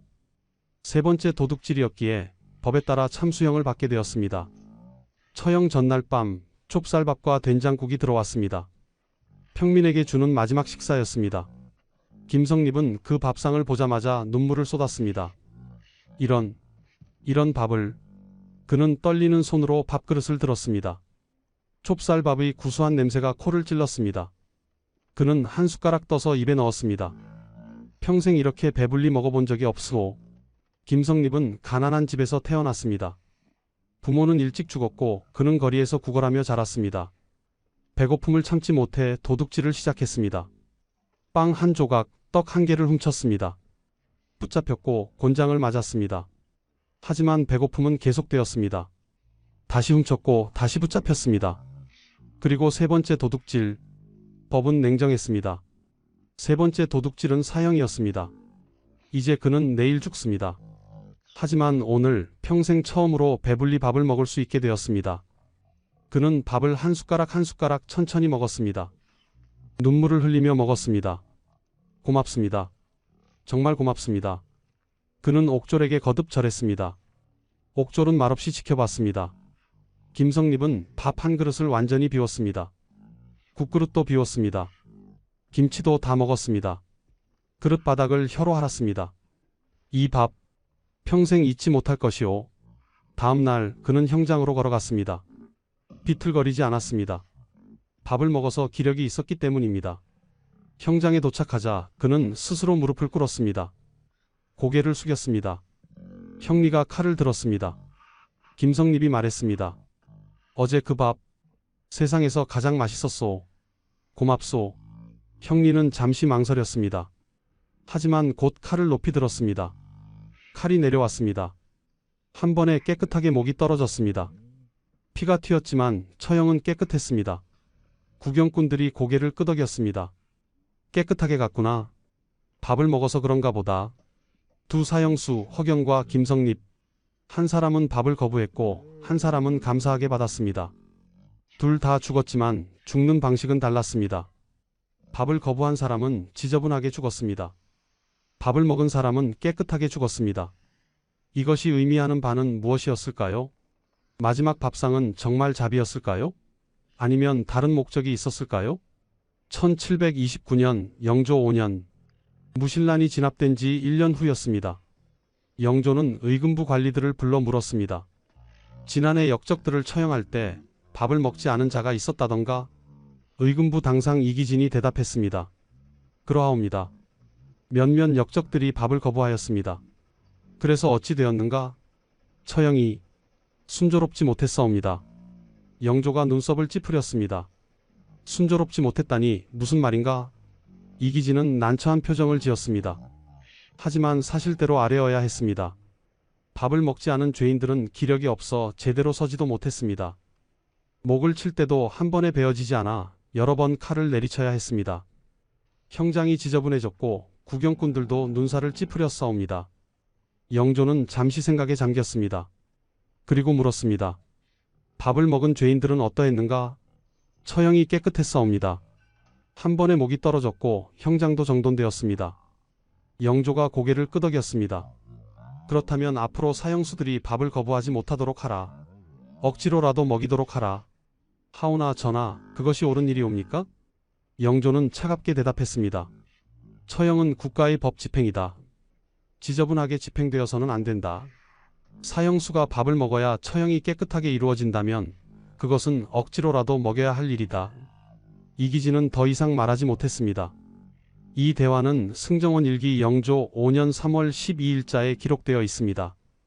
이 기록을 통해 우리는 충격적인 사실을 알게 됩니다. 마지막 밥상은 단순한 자비가 아니었습니다. 그것은 처형을 효율적으로 깨끗하게 집행하기 위한 실용적 조치였습니다. 조선시대 형벌 실무를 기록한 추관지에는 더 구체적인 내용이 나와 있습니다. 1740년경에 편찬된 이 책의 사형 집행 절차 항목을 보면 다음과 같은 내용이 있습니다. 사형수에게 반드시 식사를 제공할 것. 굶은 죄인은 처형이 어렵고 형장이 지저분해진다. 참수의 경우 굶은 죄인은 목을 제대로 세우지 못하여 칼이 한 번에 들어가지 않는다. 능지처참의 경우 굶은 죄인은 고통이 빨리 끝나 형벌의 의미가 약해진다. 이 구절은 충격적입니다. 밥을 먹이는 이유가 자비가 아니라 처형의 효율성 때문이었다는 것을 명확히 보여주기 때문입니다. 더 구체적으로 살펴보겠습니다. 첫째, 참수형의 경우입니다. 굶은 사형수는 기력이 없어 목을 제대로 세우지 못합니다. 목이 축 늘어지면 형리가 칼로 정확한 위치를 노리기 어렵습니다. 결과적으로 칼이 한 번에 들어가지 않고 여러 번 내리쳐야 합니다. 이것은 두 가지 문제를 일으킵니다. 첫째, 형장이 지저분해집니다. 피가 사방으로 튑니다.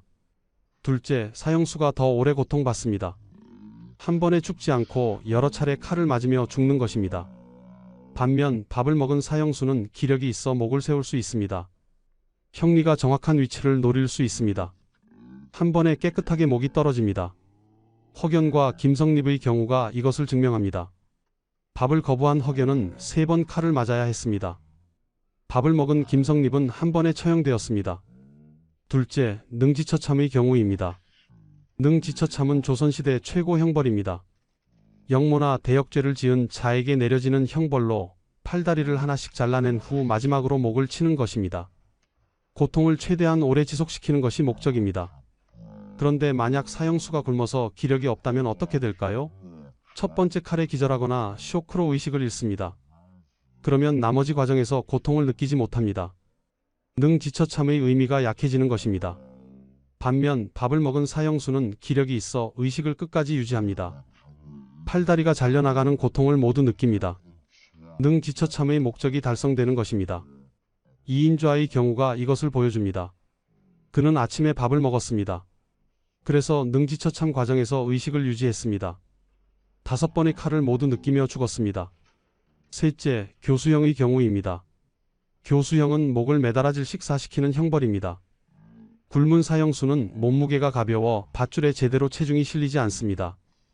질식이 느리게 진행됩니다. 오래 고통받습니다. 반면 밥을 먹은 사형수는 몸무게가 늘어나 밧줄에 체중이 제대로 실립니다.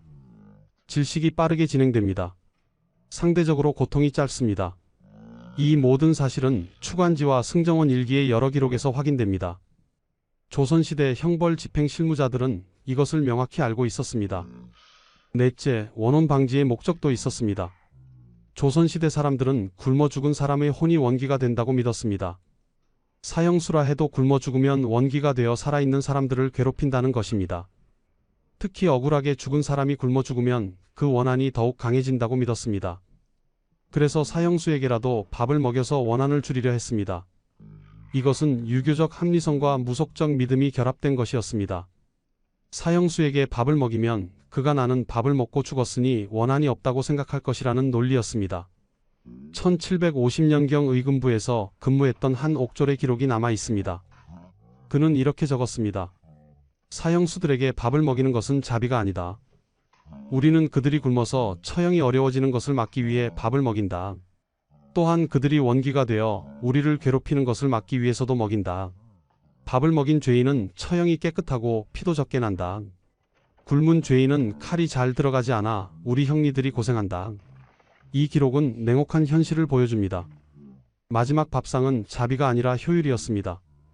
인간에 대한 배려가 아니라 처형 집행의 편의를 위한 조치였습니다. 다섯째, 체제 정당화의 목적도 있었습니다. 조선 조정은 백성들에게 이렇게 선전했습니다. 우리는 역적이라 해도 인간으로 대우한다. 마지막 밥을 먹게 하지 않는가? 이것이 우리 조선의 인정이다. 이 선전은 효과적이었습니다. 백성들은 조정이 인정이 있구나라고 생각했습니다. 사형 제도에 대한 반발이 줄어들었습니다. 하지만 실제로는 처형의 효율을 위한 것이었습니다. 조정은 이것을 교묘하게 숨기고 왕의 자비로 포장했습니다. 여섯째, 신분 차별 유지의 목적도 있었습니다. 왕족에게는 화려한 밥상을, 양반에게는 체면 있는 밥상을, 평민에게는 소박한 밥을, 천민에게는 초라한 죽을 주었습니다. 이것은 무엇을 의미할까요? 죽음 앞에서도 신분은 사라지지 않는다. 이 메시지를 백성들에게 각인시키는 것입니다. 사형수들조차 신분에 따라 다른 대우를 받는 것을 보면서 백성들은 신분제가 절대적임을 깨닫게 됩니다. 마지막 밥상은 이렇게 여러 목적을 가지고 있었습니다. 표면적으로는 자비였지만 실제로는 효율, 원기 방지, 체제 정당화, 신분제 유지 등 다양한 목적이 숨어 있었습니다. 그렇다면 이인좌가 받은 밥상은 무엇이었을까요? 그는 밥을 먹고 능지처참을 당했습니다. 밥을 먹어서 의식을 끝까지 유지했고 5번의 칼을 모두 느끼며 죽었습니다. 만약 그가 밥을 거부했다면 어땠을까요? 첫 번째 칼에 기절했을 것입니다. 고통이 줄어들었을 것입니다. 밥상은 자비가 아니었습니다. 오히려 더 큰 고통을 위한 준비였습니다. 1728년 4월 4일 밤 10시 의금부 지하 감옥은 칠흑처럼 어두웠습니다. 촛불 하나 없는 완전한 어둠이었습니다. 차가운 돌바닥에 이인좌가 누워 있었습니다. 손과 발에 채워진 쇠사슬이 달그락거렸습니다. 그는 잠들 수 없었습니다. 내일이면 죽습니다. 능지처참입니다. 팔다리가 하나씩 잘려나가고 마지막으로 목이 잘립니다. 상상만으로도 끔찍했습니다. 왜 이렇게 되었을까? 그는 천장을 올려다봤습니다. 아니, 어둠 속에서 천장은 보이지 않았습니다. 다만 눈을 뜨고 허공을 응시했습니다. 3개월 전의 일이 떠올랐습니다. 1728년 3월 15일 청주성에서 봉기가 시작되었습니다. 소론과 남인 세력의 연합이었습니다. 영조는 정통왕이 아니다. 경종을 독살했다. 이것이 그들의 명분이었습니다. 이인좌는 총대장이 되었습니다. 54세의 나이였지만 여전히 기운이 넘쳤습니다. 청주성을 점령했습니다. 수천 명의 군사가 모였습니다. 한양으로 진격했습니다. 우리가 이긴다. 그는 확신했습니다. 전국에서 호응이 있었습니다. 평안도, 함경도, 전라도에서 반란군이 일어났습니다. 영조 정권은 흔들렸습니다. 하지만 안성에서 관군을 만났습니다. 오명왕이 이끄는 관군이었습니다. 전투가 벌어졌습니다. 치열했습니다. 하지만 결국 반란군이 패배했습니다. 이인좌는 도망쳤습니다. 산속으로 숨었습니다. 하지만 일주일 후 붙잡혔습니다. 의금부로 압송되었습니다. 국문이 시작되었습니다. 형벌이 가해졌습니다. 곤장, 압슬형, 줄이틀기, 온갖 고문을 당했습니다. 하지만 그는 끝까지 버텼습니다. 나는 역적이 아니다. 정당한 왕을 옹립하려 했을 뿐이다. 하지만 조정의 판결은 정해져 있었습니다. 능지처참, 가족 몰살, 삼족을 멸하라. 아들이 먼저 죽었습니다. 3월 25일 효수형을 당했습니다. 목이 잘려 저작거리에 매달렸습니다. 손자들도 죽었습니다. 능지처참을 당했습니다. 부인과 며느리들은 관비로 팔렸습니다. 이인좌의 집안 363명이 처형되거나 유배되었습니다. 그의 핏줄은 역사에서 지워질 운명이었습니다. 그리고 오늘 밤 마지막 밤을 맞이했습니다. 새벽 4시 감옥 문이 열렸습니다. 옥졸 2명이 밥상을 들고 들어왔습니다. 이인좌, 밥을 먹으시오. 촛불이 켜졌습니다. 밥상이 보였습니다. 흰 쌀밥, 미역국, 북어구이, 나물 3가지, 깍두기. 양반에게 주는 마지막 식사였습니다. 이인좌는 밥상을 물끄러미 바라봤습니다. 그의 마음속에는 분노가 치밀었습니다. 이것을 먹으라고? 나를 죽일 사람들이 차려준 밥을?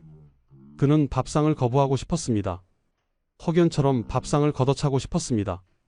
굶어 죽고 싶었습니다. 하지만 그때 한 생각이 스쳤습니다. 아들은 어제 밥을 먹었을까? 그의 아들은 3월 25일 효수형을 당했습니다. 그 전날 밤 아들에게도 밥이 들어갔을 것입니다. 아들은 그 밥을 먹었을까? 아니면 거부했을까? 손자들은 밥을 먹었을까? 손자들은 능지처참을 당했습니다. 어린 나이에 죽었습니다. 그들에게도 마지막 밥이 주어졌을 것입니다. 그들은 먹었을까? 부인은 지금 무엇을 하고 있을까?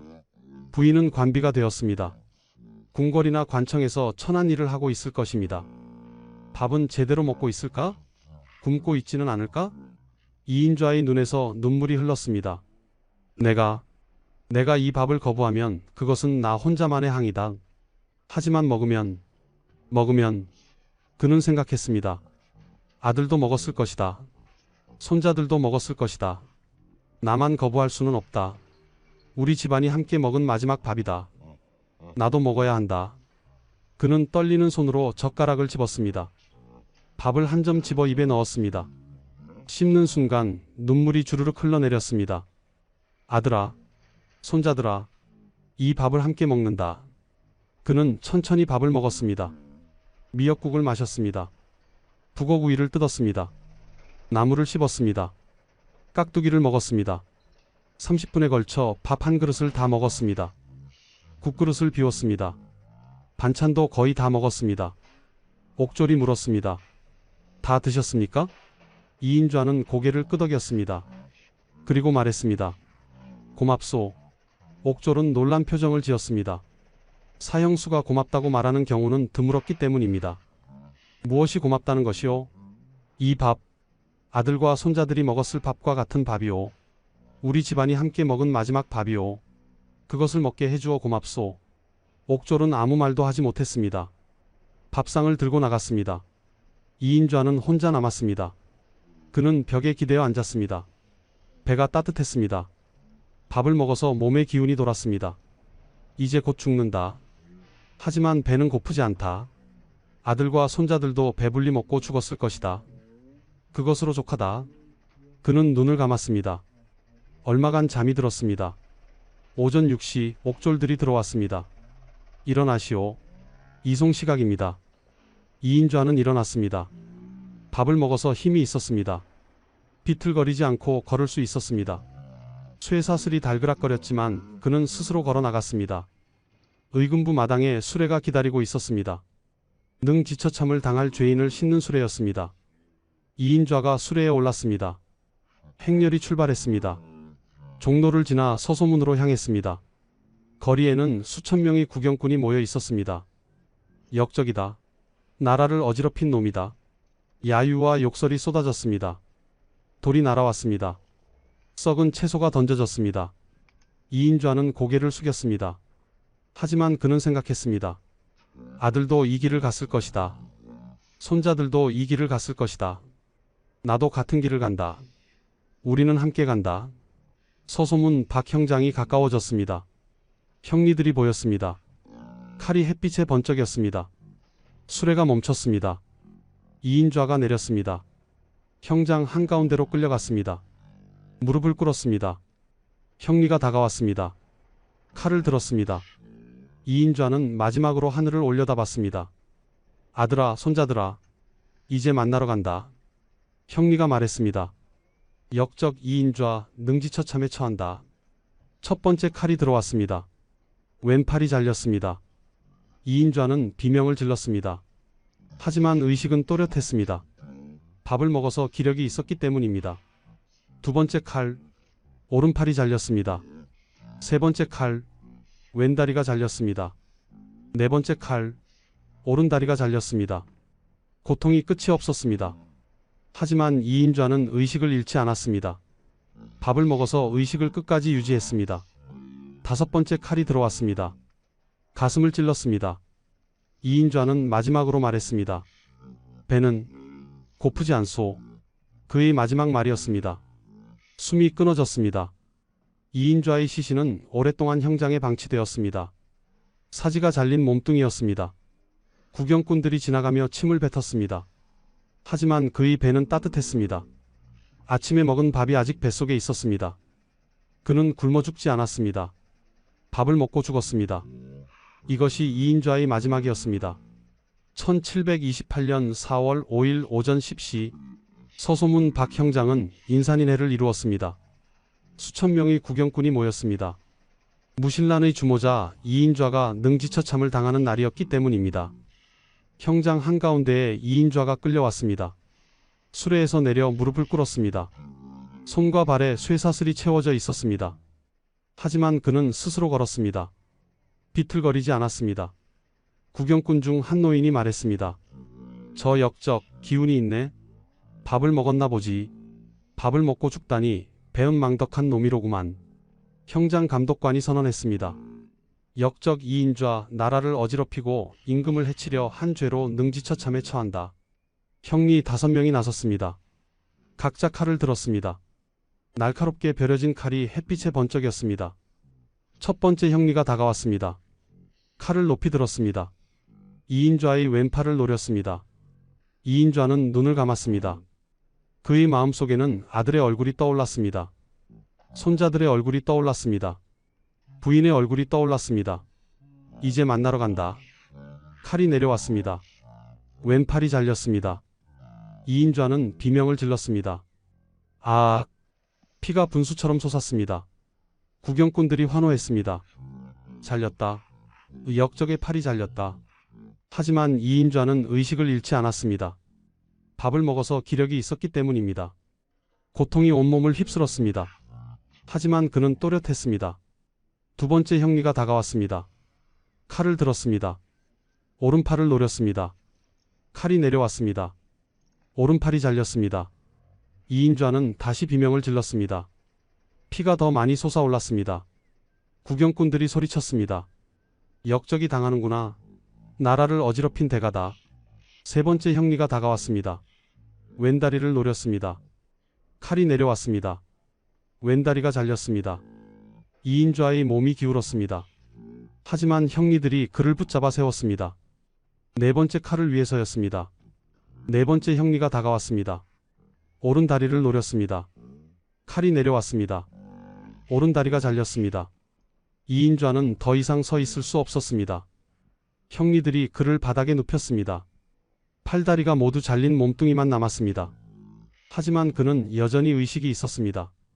눈을 뜨고 있었습니다. 하늘을 바라보고 있었습니다. 구경꾼 중 한 사람이 말했습니다. 저것 봐라. 아직 살아있네. 밥을 먹어서 그런가. 굶었으면 벌써 죽었을 텐데. 5번째 형리가 다가왔습니다. 마지막 칼이었습니다. 가슴을 노렸습니다. 칼을 높이 들었습니다. 이인좌는 마지막 힘을 내어 말했습니다. 배는 고프지 않소. 그의 마지막 말이었습니다. 칼이 내려왔습니다. 가슴을 찔렀습니다. 심장이 꿰뚫렸습니다. 이인좌의 눈이 감겼습니다. 숨이 끊어졌습니다. 형장 감독관이 확인했습니다. 절명이다. 처형이 완료되었다. 구경꾼들이 박수를 쳤습니다. 환호했습니다. 역적이 죽었다. 나라가 바로 섰다. 하지만 형장 한쪽에서 한 노인이 조용히 말했습니다. 참으로 깨끗한 처형이었구나. 옆 사람이 물었습니다. 깨끗하다니요? 5번의 칼이 모두 정확히 들어갔네. 피가 많이 나지 않았고 형장이 지저분하지 않았어. 역적이 밥을 먹어서 그런 거지. 밥을 먹으면 처형이 깨끗합니까? 그렇다네. 굶은 죄인은 기력이 없어 처형이 지저분해진다고 들었어. 칼이 제대로 안 들어가고 피가 사방으로 튄다더군. 하지만 밥을 먹은 죄인은 몸에 힘이 있어서 칼이 정확히 들어간다네. 그렇다면 밥은 자비가 아니라. 노인은 쓴 웃음을 지었습니다. 자비? 아니야. 효율이지. 처형을 깨끗하게 하려고 밥을 먹이는 거야. 이 대화는 형장에서 실제로 오갔던 것으로 추정됩니다. 당시 사람들 중 일부는 마지막 밥상의 진짜 목적을 알고 있었습니다. 같은 날 오후 다른 역적들도 처형되었습니다. 참수형이나 교수형을 받는 사람들이었습니다. 밥을 먹은 사형수들은 처형이 깨끗했습니다. 참수의 경우 한 번에 목이 떨어졌습니다. 교수형의 경우 빠르게 숨이 끊어졌습니다. 하지만 밥을 거부한 사형수들은 달랐습니다. 한 양반 역적은 밥을 거부했습니다. 억울하게 죽는데 무슨 밥을 먹느냐며 3일을 굶었습니다. 처형장에 끌려왔을 때 그는 걸을 수조차 없었습니다. 형리들이 질질 끌고 갔습니다. 참수형이 집행되었습니다. 하지만 그는 목을 세우지 못했습니다. 기력이 없어 고개가 축 늘어졌습니다. 형리가 칼을 들었지만 정확한 위치를 노릴 수 없었습니다. 칼이 내려왔습니다. 하지만 목이 한 번에 잘리지 않았습니다. 뼈가 칼날을 막았습니다. 형리가 다시 칼을 들었습니다. 2번째 칼이 내려갔습니다. 그래도 완전히 잘리지 않았습니다. 3번째 칼을 내리쳐서야 마침내 목이 떨어졌습니다. 형장이 피로 범벅이 되었습니다. 구경꾼들이 인상을 찌푸렸습니다. 지저분하네. 밥을 먹었으면 저렇게까지 안 됐을 텐데. 형장 관리도 불쾌했습니다. 형장을 청소하는데 시간이 오래 걸렸기 때문입니다. 이것이 조선시대 처형장의 현실이었습니다. 밥을 먹은 사형수는 깨끗하게 죽었습니다. 밥을 거부한 사형수는 지저분하게 죽었습니다. 마지막 밥상은 자비가 아니었습니다. 그것은 처형을 효율적으로 집행하기 위한 실용적 조치였습니다. 이인좌가 능지처참을 당하는 동안 그의 뱃속에는 아침에 먹은 밥이 있었습니다. 흰 쌀밥, 미역국, 북어구이, 나물. 그 음식들이 그의 몸에 기력을 주었고 그 기력이 그를 끝까지 살아있게 만들었습니다. 만약 그가 밥을 거부했다면 1번째 칼에 기절했을 것입니다. 고통이 짧았을 것입니다. 하지만 밥을 먹었기에 5번의 칼을 모두 느끼며 죽어야 했습니다. 이것이 마지막 밥상의 진실이었습니다. 자비가 아니라 잔혹, 배려가 아니라 효율, 인간성이 아니라 제도. 조선시대 사형수의 마지막 밥상은 이렇게 냉혹한 목적을 가지고 있었습니다. 하지만 역사는 이것을 왕의 자비로 기록했습니다. 교과서에는 조선은 사형수에게도 인간적으로 대했다고 쓰여 있습니다. 진실은 숨겨졌습니다. 이인좌의 시신은 사흘 동안 형장에 방치되었습니다. 그리고 한강에 버려졌습니다. 그의 가족 363명도 처형되거나 유배되었습니다. 이인좌의 집안은 역사에서 지워졌습니다. 하지만 그가 먹은 마지막 밥상의 이야기는 남았습니다. 그 밥상이 무엇을 의미했는지 우리는 지금 알게 되었습니다. 1776년 정조 즉위년. 정조는 즉위하자마자 형벌 제도를 점검했습니다.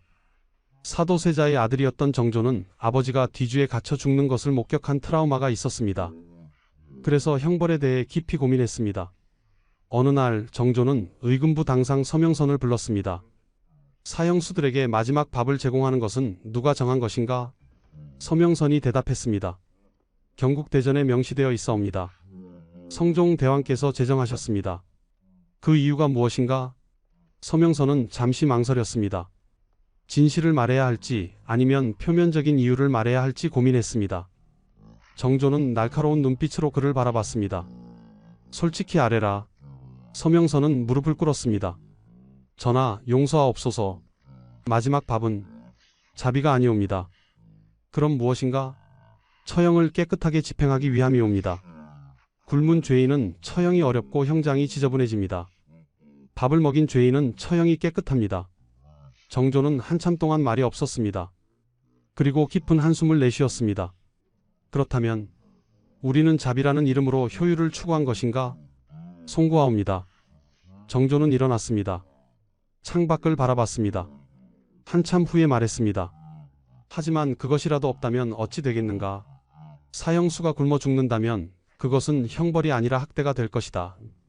차라리 밥을 먹이고 깨끗하게 처형하는 것이 굶겨서 지저분하게 죽이는 것보다는 나을 것이다. 성은이 망극하옵니다. 하지만 앞으로는 이것을 명확히 하라. 마지막 밥은 자비가 아니라 인간으로서의 최소한의 이해를 갖추는 것이다. 죽일 것이면 제대로 죽이고 대할 것이면 제대로 대하라. 거짓으로 포장하지 말라. 명을 받들겠사옵니다. 정조는 이후 추관지를 재편찬하도록 명했습니다. 그 과정에서 마지막 밥상에 대한 규정이 더 명확해졌습니다. 사형수에게 신분에 맞는 식사를 제공하되 이것은 자비가 아니라 처형 절차의 일부임을 명확히 할 것. 하지만 백성들에게는 여전히 왕의 자비로 선전되었습니다. 진실은 관리들만 아는 것이었습니다. 1800년대 말, 조선 말기 한 옥졸의 증언이 남아 있습니다. 이름은 알려지지 않았지만 그는 30년 넘게 의금부에서 일했습니다. 그의 증언은 조선시대 사형제도를 이해하는 중요한 자료입니다. 나는 수백 명의 사형수를 봤소. 밥을 먹은 자와 거부한 자를 모두 봤소. 밥을 먹은 자는 깨끗하게 죽었고 거부한 자는 지저분하게 죽었소. 하지만 나는 언제나 불편했소. 왜냐하면 우리는 그들에게 밥을 먹이면서 이것이 자비라고 말했기 때문이오. 하지만 진짜 이유는 처형을 쉽게 하려는 것이었소. 어느 날 한 사형수가 내게 물었소. 이 밥을 먹으면 덜 고통스럽게 죽을 수 있어? 나는 대답할 수 없었소. 사실은 반대였으니까. 밥을 먹으면 의식이 오래 유지되어 고통이 더 오래 지속되오. 하지만 나는 그에게 진실을 말하지 못했소. 그저 밥을 드시오. 굶으면 안 되오라고만 말했소. 그는 밥을 먹었고 다음날 능지처참을 당했소. 끝까지 의식이 있었고 5번의 칼을 모두 느꼈소. 그날 밤 나는 잠을 이루지 못했소. 내가 그에게 거짓말을 한 것인가? 아니면 진실을 숨긴 것인가? 30년을 일하며 깨달은 것이 있소. 마지막 밥상은 자비가 아니오. 그것은 제도오. 냉혹한 제도의 일부일 뿐이오. 하지만 그렇다고 해서 밥을 주지 말아야 하는가? 아니오. 차라리 밥을 주고 죽이는 것이 굶겨서 죽이는 것보다는 낫소. 이것이 인간이 할 수 있는 최소한이오. 나는 가끔 몰래 사형수들에게 밥을 더 줬소. 규정보다 더 많이 줬소. 그것이 내가 할 수 있는 유일한 인간다움이었소. 이 증언은 조선 말기 한 선교사가 기록한 것에 남아 있습니다. 익명의 옥졸이 털어놓은 고백이었습니다. 제도는 냉혹하지만 그 안에서도 인간의 온기를 잃지 않으려 했던 한 사람의 이야기였습니다. 1894년 갑오개혁 이후 조선의 형벌제도가 대폭 개혁되었습니다. 능지처참과 같은 잔혹한 형벌이 폐지되었습니다. 사형은 교수형으로 단일화되었습니다. 하지만 마지막 밥상 제도는 그대로 유지되었습니다. 다만 신분에 따른 차별은 없어졌습니다. 모든 사형수에게 동일한 식사가 제공되었습니다. 흰 쌀밥, 국, 반찬 3가지. 대한제국 시기인 1900년 한 일본 관찰자가 이것을 기록했습니다. 조선에서는 사형수에게 마지막 식사를 제공한다. 이것은 동양의 전통이라고 한다. 일본에서도 비슷한 관습이 있지만 조선만큼 체계적이지는 않다. 흥미로운 점은 조선 사람들이 이것을 자비라고 생각한다는 것이다. 하지만 실제로는 처형 절차를 원활하게 하기 위한 것이라고 한 관리가 귀띔해 주었다. 이것은 동양 문화의 특징인 것 같다. 표면과 이면이 다르다. 겉으로는 인정을 강조하지만 속으로는 실용성을 추구한다. 이 기록은 조선의 마지막 밥상 제도가 외국인의 눈에 어떻게 비쳤는지 보여줍니다. 현대로 넘어옵니다.